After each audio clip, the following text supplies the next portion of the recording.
This is the mini lesson on the basics of crime scenes.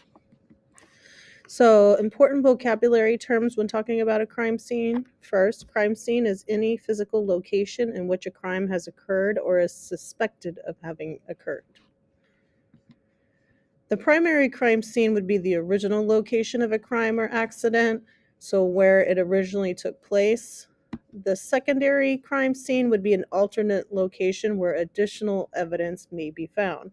So, for example, if there was a car accident, where the car accident occurred would be the primary crime scene, but say that one of the people in the car accident drove off and maybe parked their car in their garage, that garage would be the secondary crime scene because it would have evidence about the original accident. A suspect is a person thought to be capable of committing a crime.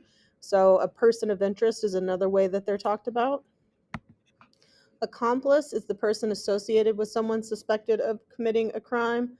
So, say that a guy committed a crime, if his friend knew about it then and didn't say anything, he can be considered an accomplice. Alibi is a statement of where a suspect was at the time of a crime. So, this is usually given as a way to prove innocence. Types of evidence, you have testimonial evidence, which would be anything oral or written statements given to police, as well as court testimony by people who witnessed an event.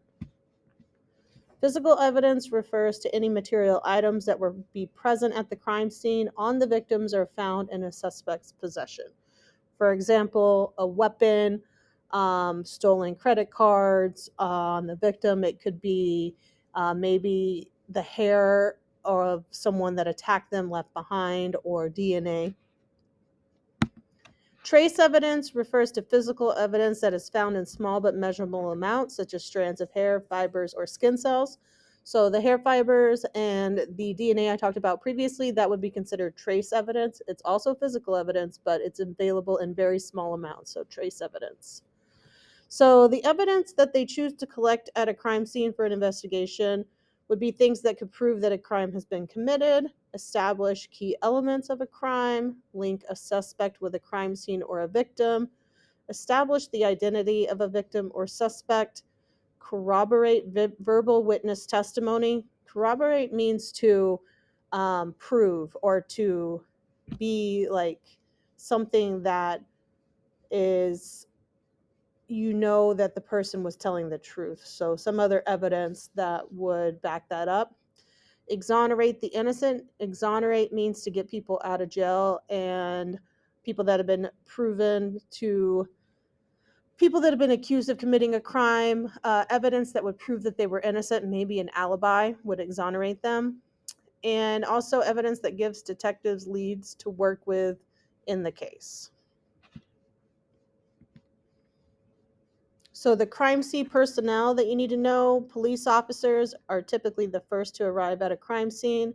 They are responsible for securing the scene so that no evidence is destroyed or detaining any person of interest in the crime. Next, you'll have the crime scene unit, CSI unit. They'll document the crime scene in detail and collect all the physical evidence. The attorney that works for the city, state, or government is the district attorney, and they're there to help determine if any search warrants are required to proceed and obtain those warrants from a judge. So, all the legal side of things. The medical examiner, so this is when there's a homicide. They may or may not be present to determine a preliminary cause of death. And specialists such as forensic entomologist, anthropologist, or psychologist may be called in if the evidence requires expert analysis. Detectives will interview witnesses, consult with the CSI unit. They investigate the crime by following leads provided by witnesses and physical evidence.